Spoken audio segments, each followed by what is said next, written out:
So what GPT is a generic model, and you have to then use that for a specific industry. ChatGPT was our way to interact with it and therefore get to know how accurate it is.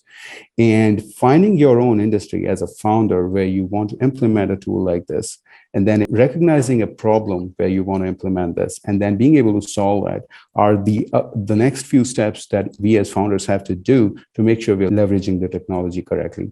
There are more questions that are being raised around that, around whether you should depend on GPT models or should you build your own, should you get it from somewhere else. That is something that the industry will evolve into later on. As of today, these are the most sophisticated models out there. And let's not forget they're owned by big corporations, and that comes with its own baggage. We'll come to that later on. But that's the way I would suggest a founder should look at it. It's a generic model. It can do a lot of things decently. It cannot do everything very well. And you have to find out in your industry, how can you implement it and how can you do it better than someone else? Because anyone can just plug in that model and get the same set of results.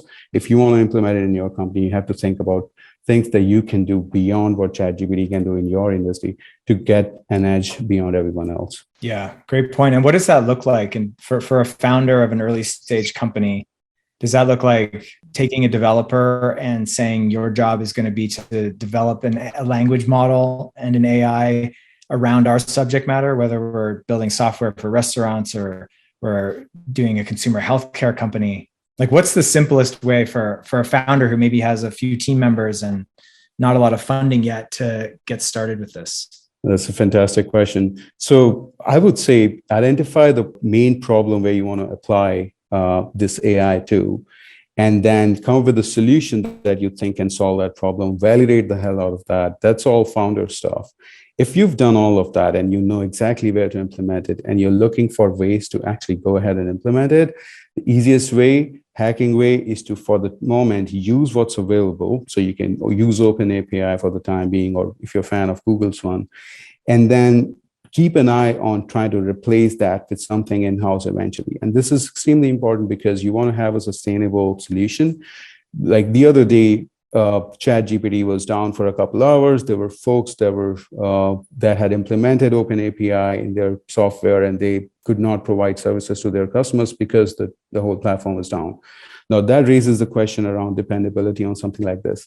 So if you're implementing something like this in your company, start with what's available, which is what we have today, but then keep an eye on bringing things in-house, or either building or buying or having multiple vendors to make sure you're not dependent on something generic at this moment.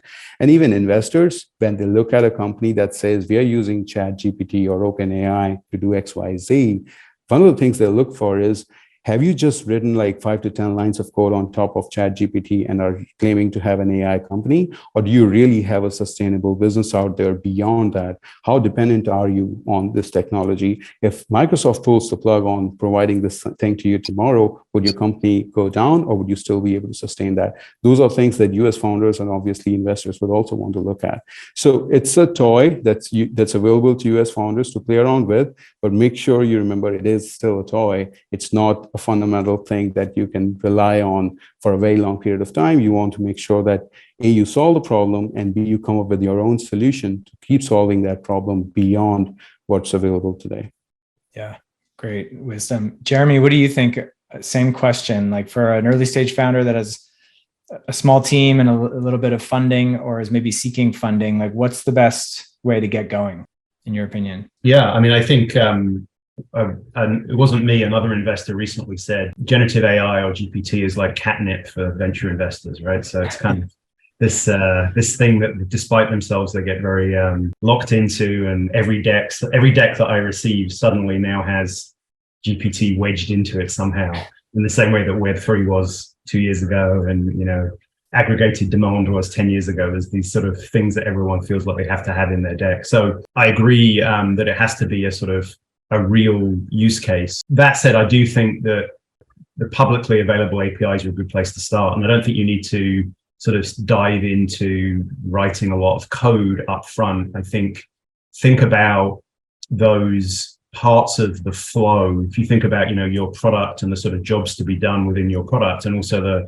the flow and the jobs to be done within your business, think about those steps that are kind of grunt work that are kind of boring and repetitive, and take a lot of time, but don't necessarily add a huge amount of value. And then just play around with GPT or other technologies and see if there's an opportunity to improve those and make those more efficient to allow people to focus on the bits that really add value. So if you think about maybe another product that people will have heard of, you think about Copilot for GitHub. It doesn't really write code for you. I mean, it kind of does in the sense that it literally inserts code, but what it's really doing is it's saving the developer from having to remember all that API documentation or remember the exact syntax of a certain call. So it's just saving you those boring, repetitive steps. And I think if you just play around in one of the, and I posted one in the chat, if you play around in one of the sort of playgrounds of these tools, you can just start to ask questions and include bits of data from your own product or your own company and see what ChatGPT does in terms of, is it good at summarizing that text? Is it good at turning unstructured text into structured text? And just see if those sort of start to lead you towards use cases that make sense before you kind of like dive headlong into it and start, really betting or writing loads of code.